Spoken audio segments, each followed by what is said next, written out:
Bismillahirrahmanirrahim. Değerli basın mensubu arkadaşlarım,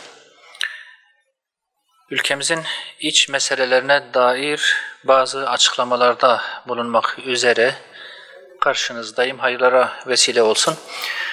Öncelikle Gürcistan'da malum bir kargo askeri uçağımız kaza kırıma uğradı. Ona değinmek istiyorum.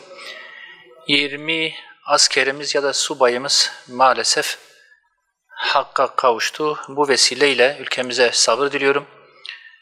Şehitlerimize Allah-u Teala'dan rahmet diliyorum. Bu tür kazaların bir daha yaşanmaması için olayın iyice incelenmesi, araştırılması, sebeplerin ortaya çıkarılarak bir daha bu kazaların yaşanmaması için gerekli önlemlerin alınmasını temenni ediyoruz.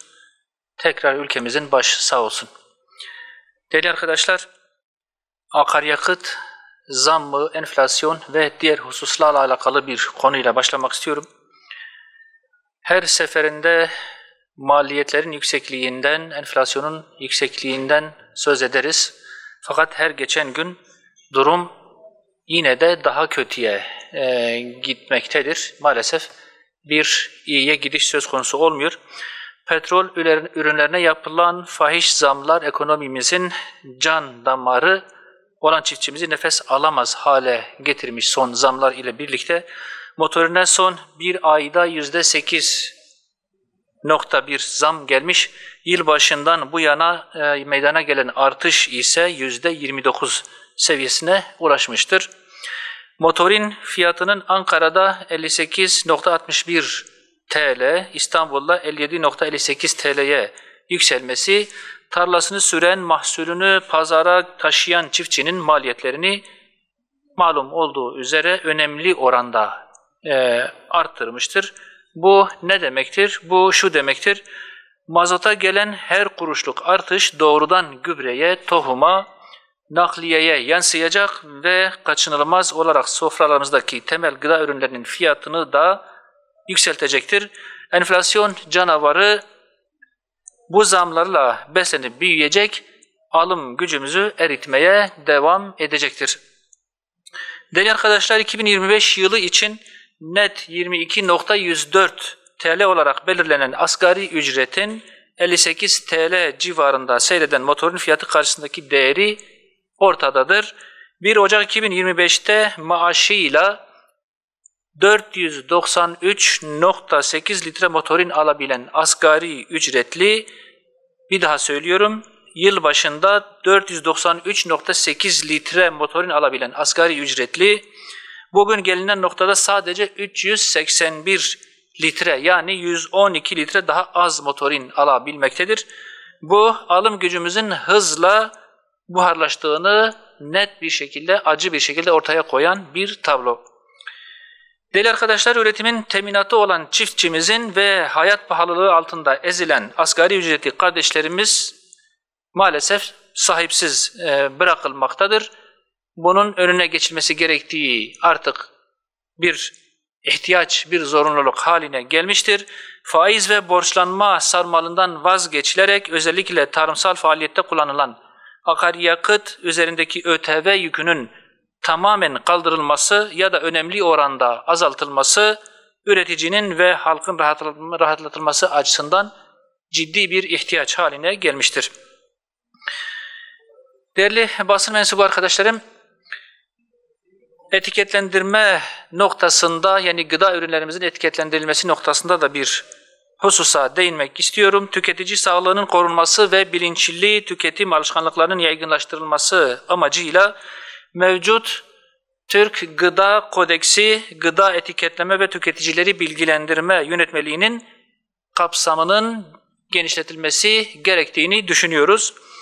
Mevcut yönetmelik tüketicinin gıdalar hakkında temel bilgiye ulaşmasını sağlamakla birlikte içecek ve bağımlılık yapıcı ürünlerdeki kimyasal içeriklerin tamamına ilişkin ayrıntılı bilgilendirmeyi zorunlu kılmamaktadır.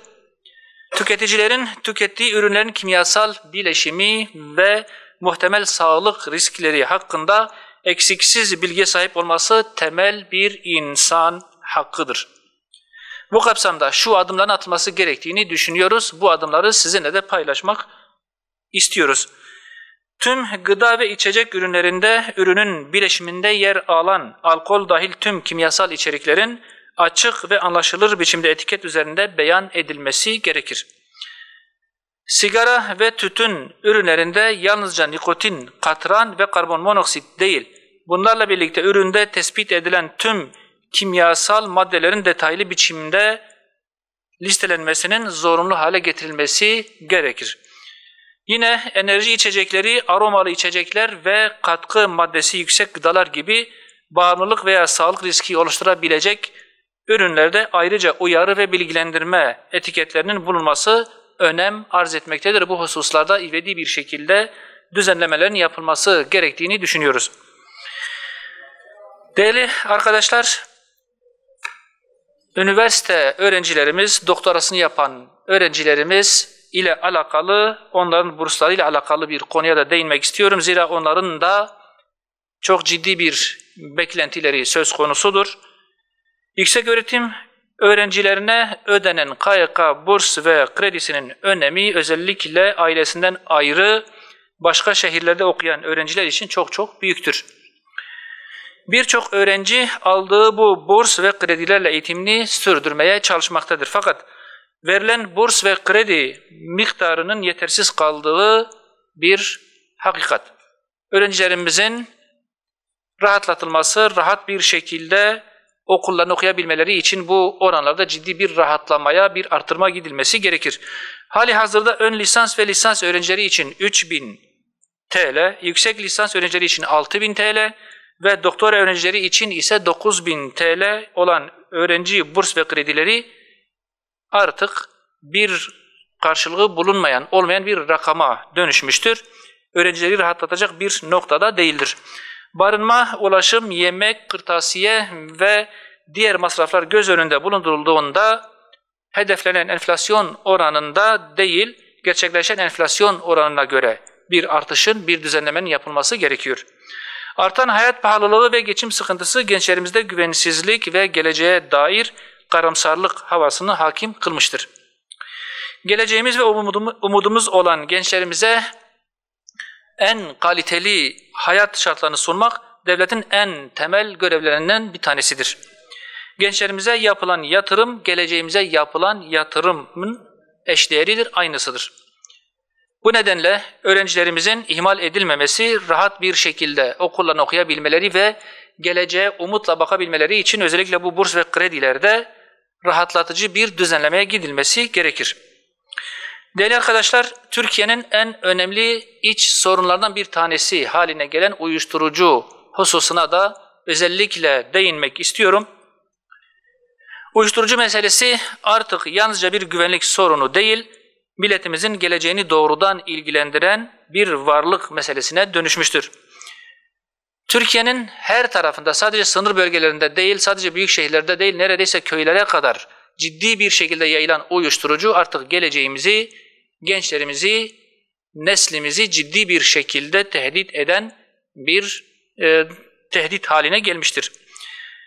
Yakın zamanda medyaya yansıyan olaylar bu tehdidin boyutunu ortaya koyması açısından çok önem arz etmektedir. Hep beraber takip ettik. Siirt'te bir bağımlı hamile eşini ve yakınlarını katletmiş ve ifadesi alınırken olayla ilgili hiçbir şey hatırlamadığını ifade etmiştir. Yine Sakarya'da bir anne ve çocuğu, bakın altını çizmek istiyorum, anne ve çocuğu uyuşturucudan dolayı tutuklandı.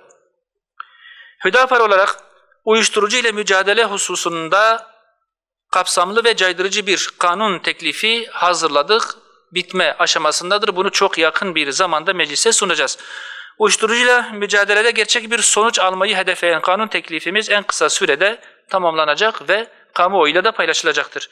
Kanun teklifimiz Türkiye Büyük Millet Meclisi'nde görüşülerek kabul edilir ve kanunlaşırsa, uyuşturucu üretimi, ticareti veya dağıtımına karışan herkes işlediği suçun bedelini en ağır biçimde ödeyecektir. Kamu görevlilerinin suça karışması durumunda cezalar artırılacak ve böylece suistimallerin önüne geçilmiş olacaktır. Bağımlı bireyler yalnızca cezalandırılmayacak, zorunlu tedavi ve rehabilitasyon programlarıyla topluma yeniden kazandırılacak. Tedavi kesinlikle kişinin inisiyatifine bırakılmayacaktır. Örgütlü uyuşturucu çeteleriyle mücadelede örgüt yöneticilerine ve uyuşturucu baronlarına caydırıcı cezalar verilecek, mal varlıklarına el koyulacak, dijital takip ve finansal izleme gibi tedbirler etkin bir şekilde kullanılacaktır. Kolluk, yargı ve sosyal kurumlar arasında tam bir koordinasyon sağlanacaktır. Evlatlarımızı zehirleyenlerle ve bağımlılığı rant kapısına dönüştürmekle mücadeleyi sonuna kadar sürdürecek ve bu meselenin sonuna kadar takipçisi olacağız inşallah. Hazırladığımız kanun teklifi bu kararlılığın bir ifadesi olacak ve yakın bir tarihte medyayla da paylaşılacaktır. Son dönemlerde özellikle yaygınlık kazanan ve ciddi bir sektöre dönüştürülen, her yerde çetelerle sosyal hayatı ciddi anlamda tehdit eden bir noktaya gelen uyuşturucuyla mücadele artık ciddi bir güvenlik sorunu haline gelmiştir. Hükümetin de bu nazarla bakması gerektiğini düşünüyor. Tedbirlerin buna göre alınması gerektiğini sizinle de paylaşmak istiyoruz. Teşekkür ediyorum.